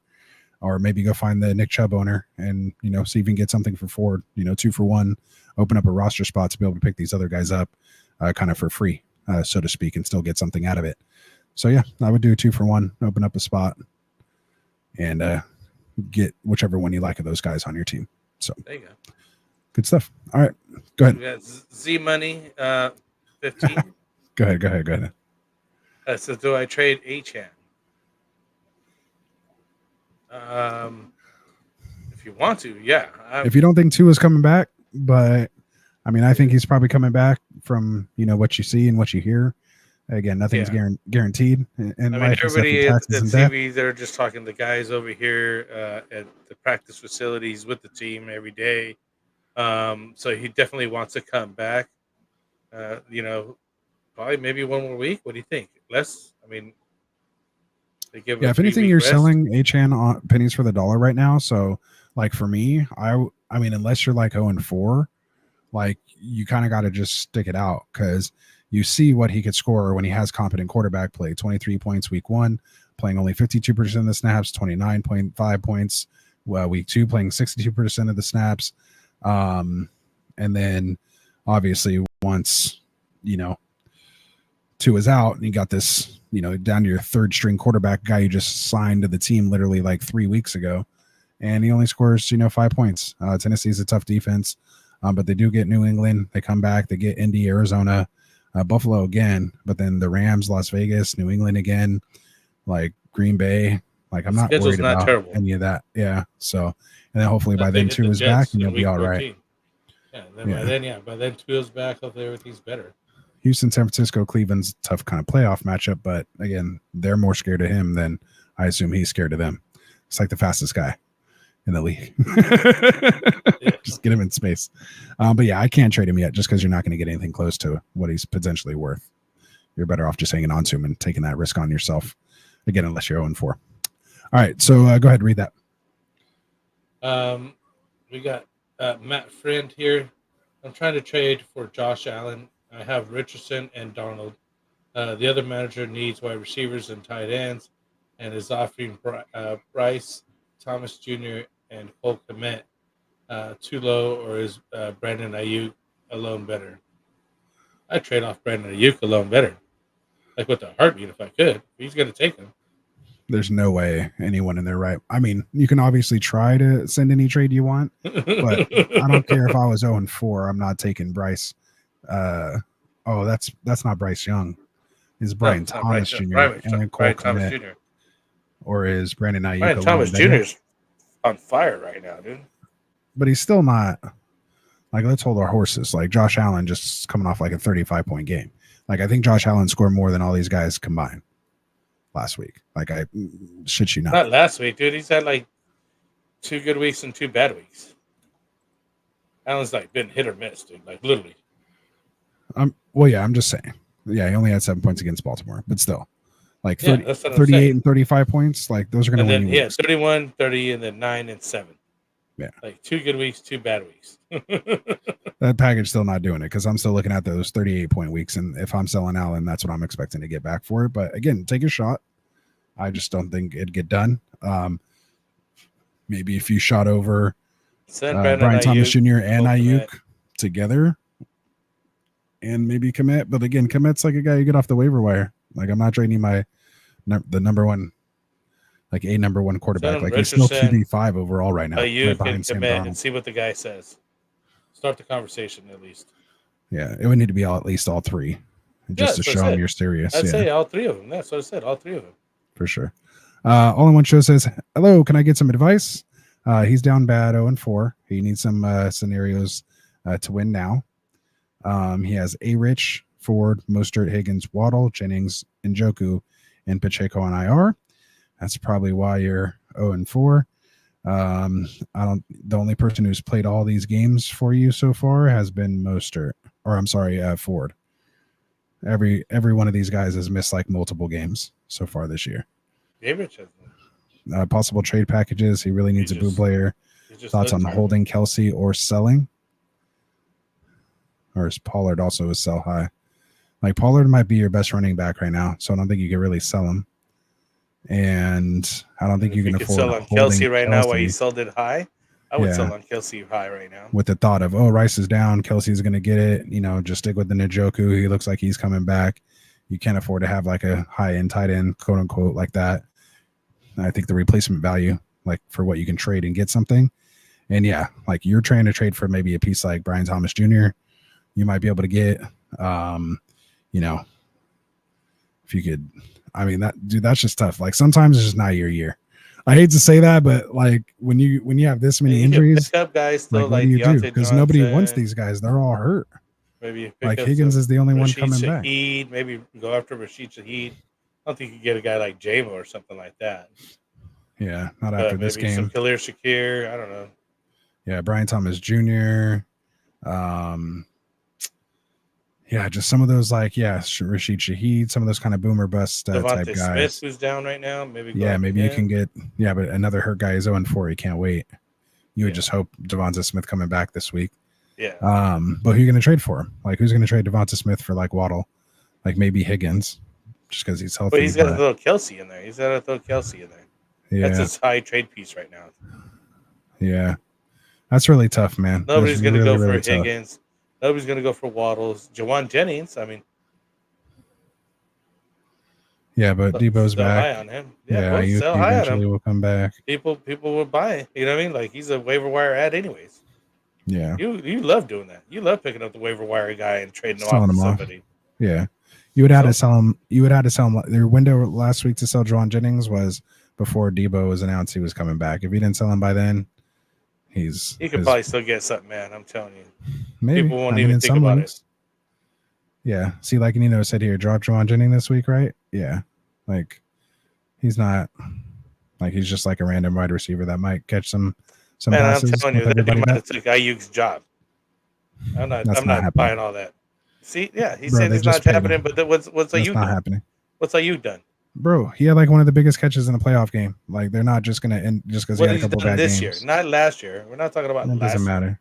We're talking about this year. It's still politics, man. That ain't gonna happen. I know you want to say all that. You're all a little hurt. That's why his team's all like because he's not doing good for you. He's 2-2. Yeah. See, now we're getting out of line.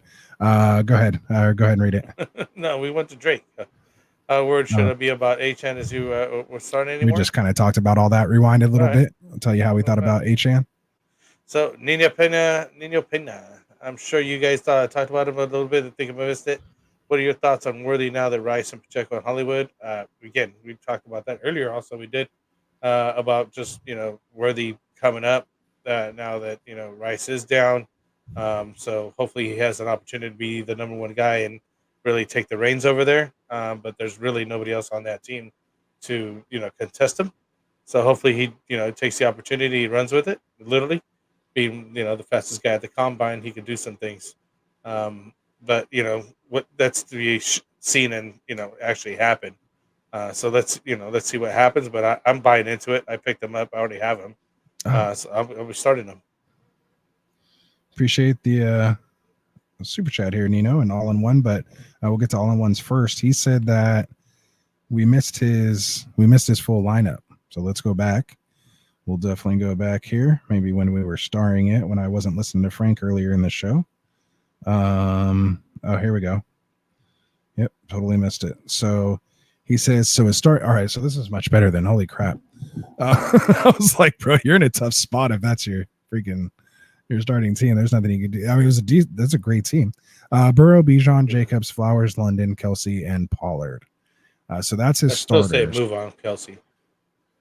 So if that's the case, if you can still get name value maybe on Bijan and maybe turn him into like a David Montgomery, who we just talked about being like the RB, 8 or 9 right now overall. If you can turn Bijan into David Montgomery and maybe like a Brandon Ayuk or something like that, that's what I'd kind of maybe look to do. You're gonna have to take a chance or a risk. You're already 0-4, so what do you really have to lose, right? So the only thing you could do is try to part out something that still has value to try to increase, the guys that you have. Plus, by trading like Bijan, you're gonna get away from having that stack with London on an offense that's not really like performing high. Like if you had Jameson Williams and David Montgomery, this wouldn't be an issue because that offense and those guys are putting up points every week. But Bijan and London are kind of like hit or miss one way or the other. And for whatever reason, still, even without Arthur Smith, like Algier keeps finding his way on the field and like producing better than Bijan when he is on the field. So it's just the weirdest thing. A guy who ran like a 4.6 40 is beating out like a number one touted, prospect. So yeah, it's just real strange to me. I think Burrow's fine. He's coming around. And yeah, if you can part off Kelsey right now, just go to Njoku and trade him off to get another piece. Then I would do that, as well. And I think Pollard's a sneaky little value pick that you can keep. But yeah, those would be some of the guys that I'd be looking to get. Those Brandon Ayuks, again, maybe now with this, knowing this is his lineup, maybe a Devonta Smith could work, Frank, like you were talking about. Knowing he has like some other guys depth over here. There, yeah. So like maybe trade one of your hurt guys and one of these guys like a Zay Flowers and someone and try to get like, Brian Thomas Jr. and, maybe Jordan Addison or, someone like that. If you're just trying to like change it up a bit. You want pieces of some high-powered offenses. Like that's the problem right now is Atlanta hasn't really been putting up points. Jacobs, Green Bay's been putting up points, but it's been in the air, not the ground. And Flowers, it's the same thing. It's been on the ground, not the air. Yeah. And London, he keeps kind of up and down. So he's decent. So yeah. All right. So again, want to spend a little extra time on that. Anything else you want to say? I appreciate the super chat. All in one. I was still unmoved even after we read that. I was like, nah, move on, Kelsey. You'll start Njoku after that and see, because I mean that's the name that you could, and I think it stands out more than the other guys. Or looks, if you could partner him with somebody else, you could actually get a piece of something that actually helps your team. Yeah. And this is why you're saying like, oh, you want to move off Kelsey. Rice just got injured. You might wait another week. If you wait another week and he still doesn't perform with no Rice, then who's really going to take him at that point? If we're already talking about, are you benching Mahomes? So like maybe you could still kind of sell high on name and that he did have his best performance of the year so far. Once Rice went down, like that's what you're selling on. Because again, it's still just a tight end. It's not like he's scoring 25 points again. Like if you still think he's that guy that's going to score you 25 points as a tight end every week, I think you're tripping. Like I think we've clearly seen those that he's past that. Those days are over. Gone. Yeah. That cliff has come, and we just need to accept that he could still be a tight end one. He's just he not might have that one game once. Yeah, but he might have a multi-touchdown game, but he's not going for like 9 or 10 catches on 13 targets for 120 and 2 or 3 touchdowns. Like he may do that once a year now, if that. And like even still, I think it'd have to be like the perfect storm, right? Like it would have to literally be the perfect storm. So I think while you have a chance, that's kind of the move you make at a position that you can easily find replacement value on the waiver wire. You're selling as high as possible on that dude right now. Exactly. So there you go. So Nino let's get Pena, to Nino's. Yeah. Coming in here, he's 1-3 in a 10-man. Worried, but team seems solid still. He's got what is that? Patty, JT, Cook, Patty Jettas, Mahomes, I assume. Patty Mahomes. Okay, Patty Mahomes.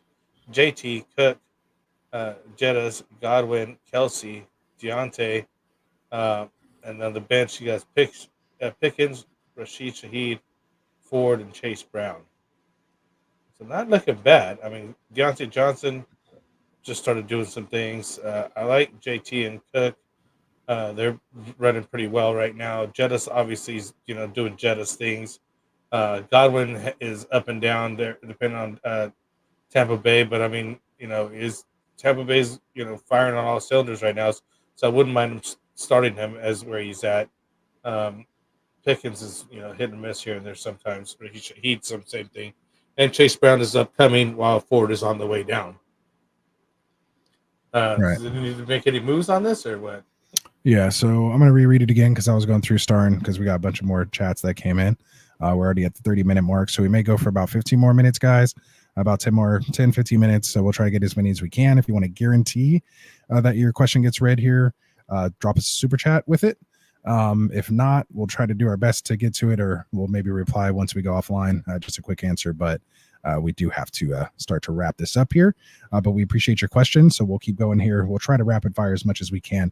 So 1 and 3, 10-man, worried about the team, solid still. Patty, JT, Cook, Jettas, Godwin, Kelsey, Deontay. His bench is Pickens, Shaheed, Ford, and Chase Brown. I don't know, man. I really like this team. Cook, I understand, but I just think it was off week. He's going to go up and down. Godwin, Jettas, you're solid. Kelsey, again, we just kind of talked about what you could potentially do with him. I like the up and coming Chase. Ford, like maybe you can package Ford and Kelsey to the Nick Chubb team, and get one of those pieces there, plus free up a spot for your bye weeks here that you might need to pick some people up as bye weeks start rolling in. Try to get that 2-for-1 trade out of there. But Pickens, I like. Shaheed, I like. Godwin, Jettas, Deontay, they're all in good spots right now. So yeah, I mean, I'm keeping this team at the moment. Maybe you could try to do something and buy low on like Breece Hall, if you want to turn like maybe Cook into Cook and Ford, or like Chase Brown and Cook into like maybe Breece, or try to take Pickens and Chase Brown or something, try to get Bijan Robinson. I would try those guys and try to buy low on them and see what happens. But other than that, I mean, that's about other than that, I'm hanging tight. So yeah, it should come around. If I were sometimes to it's just bad matchups. Yeah, looking to take those two pieces, like you were saying, Pickens and Chase Brown, and maybe go for a wide receiver of some kind. That's where I think you could improve more. Not sure. I prefer Kelsey. Maybe like I think and Kelsey, Brian or Thomas Chase Brown and Jr., Kelsey. Jameson. One of those guys I think would be really good for him. Well, he's only started 2 wide receivers and then a flex, and 10-man. So I don't think BTJ has as much value in a 10-man. So you're always wanting to try to better up. You know what I mean? Like, go get AJ Brown. Like, if you can go buy AJ Brown right now. Yeah. I mean, you should have maybe targeted him before. Yeah, like Pickens and Shaheed for AJ Brown. But I mean, one of the guys is going to be Deontay Johnson. I mean, I don't know. I would just start him over Godwin is what I'm trying to get at. Yeah.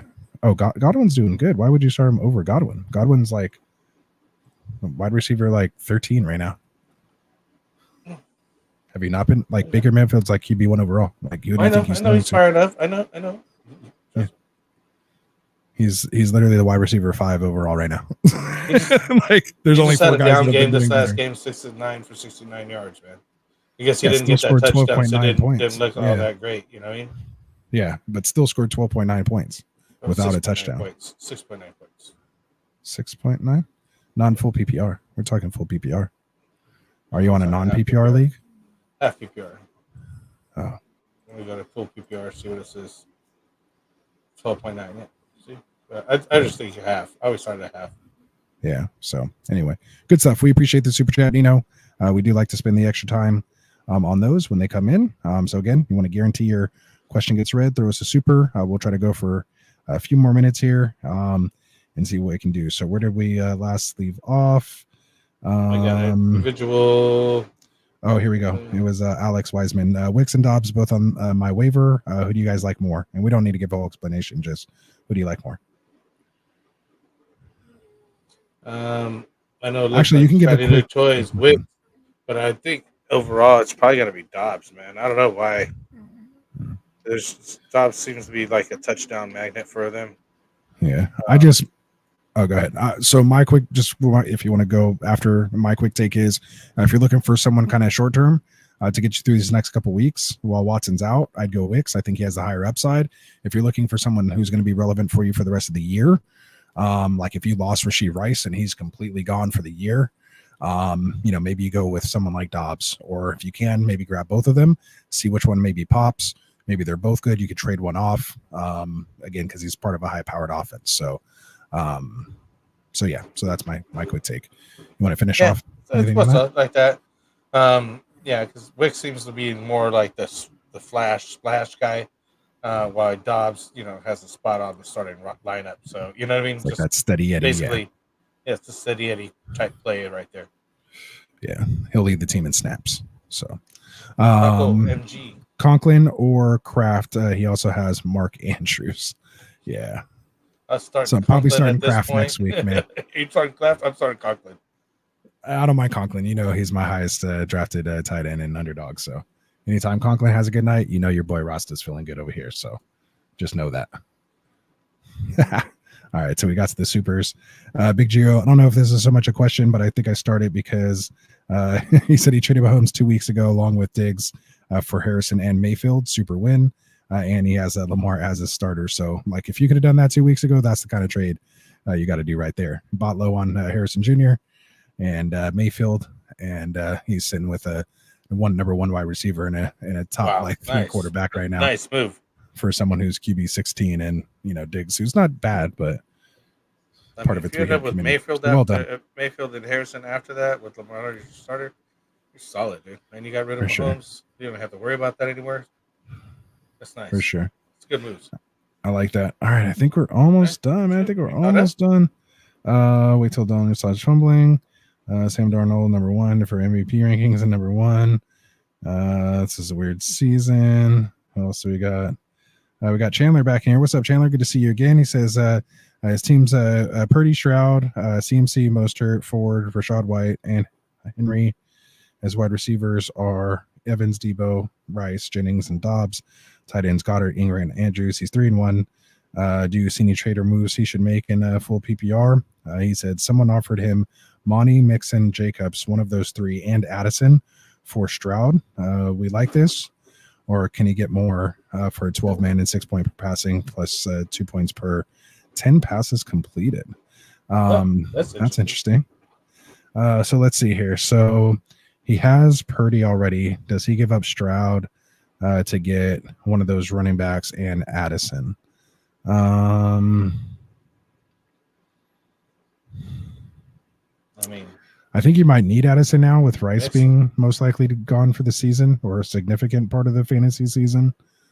And with Nick Chubb coming back, Ford is kind of on his way out. Rashad White's kind of losing his job to Bucky. So really only kind of have Henry there. I think out of necessity, you might have to. And I don't think it's bad. Like, I don't think it's bad. Like, if you feel confident still with Purdy, and again, you have Debo, so you still have a little mini stack there to extract a little extra value out of it.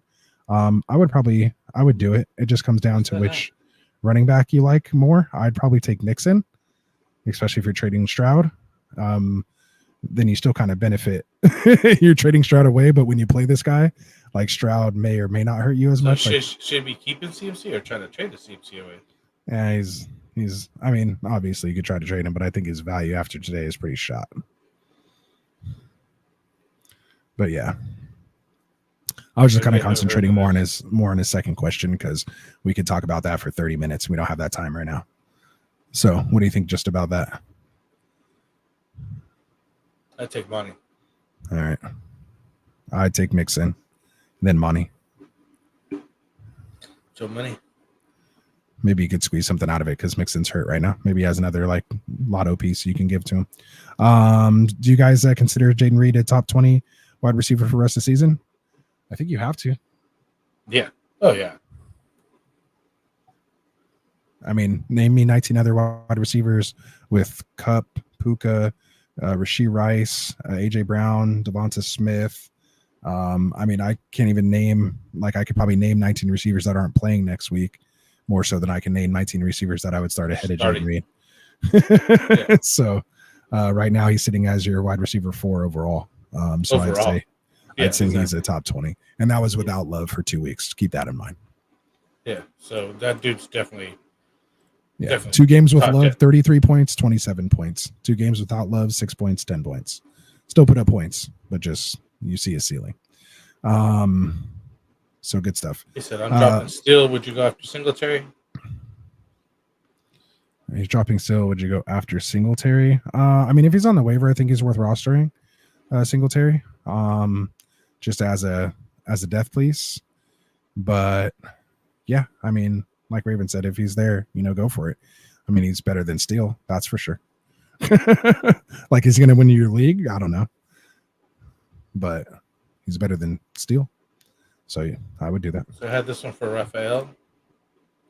Rivera here. Should I trade Jefferson for Neighbors and a Uke 2 flex PPR? My lineup is right now is Burrow, J. Cook, Charbonnet, JJ, Garrett Wilson, Kelsey, London, and Chase Brown. So he's trying to trade Jefferson for Neighbors and a Uke. So he's getting 2 for 1. I don't know if I can. Oh, that's tough. I mean, Neighbors is the wide receiver 1 overall right now. Yeah. Ayuk, you're buying kind of low. I mean, to give up Jefferson, to put your eggs in a basket that's being driven by Daniel Jones, I don't care how good he's doing right now, still scares me a little bit. I'd want a piece better than Ayuk. Like, maybe if that's Godwin, somebody else right now, maybe a running back, considering you just have James Cook and Sharp and just Chase Brown. Like, I'd want a running back. I don't think 2 wide receivers is going to do anything if you're going to part out Jefferson. Like, if I'm giving up Jefferson, I'm going after like Brees or Bijan and maybe than Ayuk. Like, I'd rather do that. Like, give me. I wouldn't be taking Ayuk at all. I like That's what I mean. Like you're saying, Brees and Bijan. That sounds good. Yeah.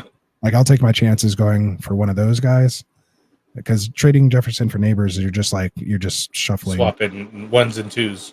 But you're not even getting the best one per se at it. I mean, maybe people would argue at this point, but like, if you just talk setup, and I mean, I would rather have Jefferson anyways. That much better, but I mean, Neighbors is with the Giants and Daniel Jones, so I'd rather have Jefferson anyways. The touchdown upside is going to be so limited with Neighbors.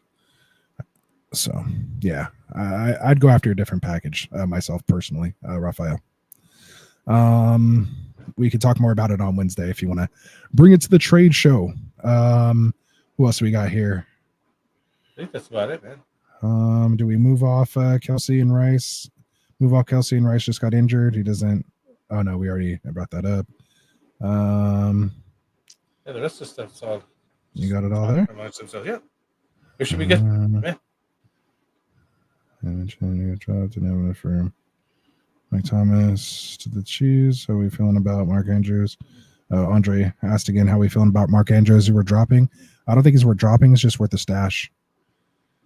He says he's talking to the Andrews owner, Laporta or Goddard, and a piece for Dobbins. Send him Goddard. He's trying to.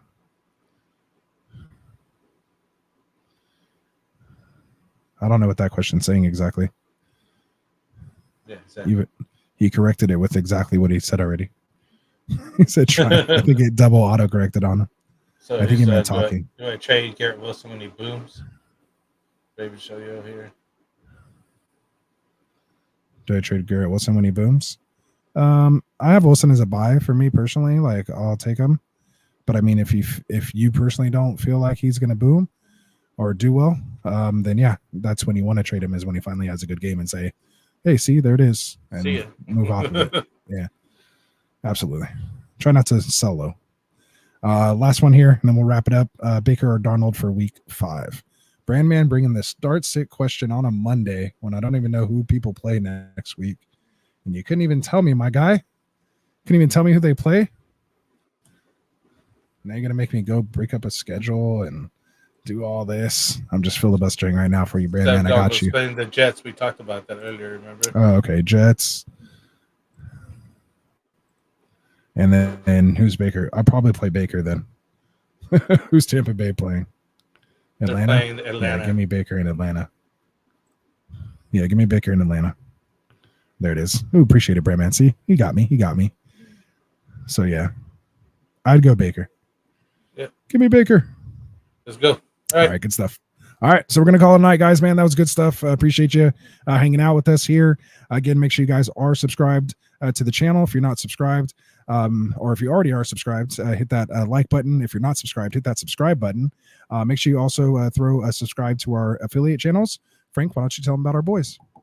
Oh shoot, I wasn't even ready. Go ahead. It's like doing other things over here. So we guys got our guys here, Kendall Vanderbilt with the Fantasy Football Tavern. So if you're looking to enjoy some hot takes and cold beers, be sure to subscribe to Kendall's channel, the Fantasy Football Tavern. The links are in the description. We also got Phil Ruskin doing the extra point. Here, everyone likes scoring the touchdowns, but you got to come out and kick the extra point. So tune into the extra point with Phil Ruskin live on Thursdays, because the extra point could be the difference between a win or a loss. So subscribe, links are in the description below. Also for Tycoon here and the Fantasy Boardroom as well. He's on here on Tuesdays, so come check out all our Get Right, content creators here. Part of the Get Right Fantasy here, Network Fantasy here. So, like, subscribe to everybody's channels. For sure.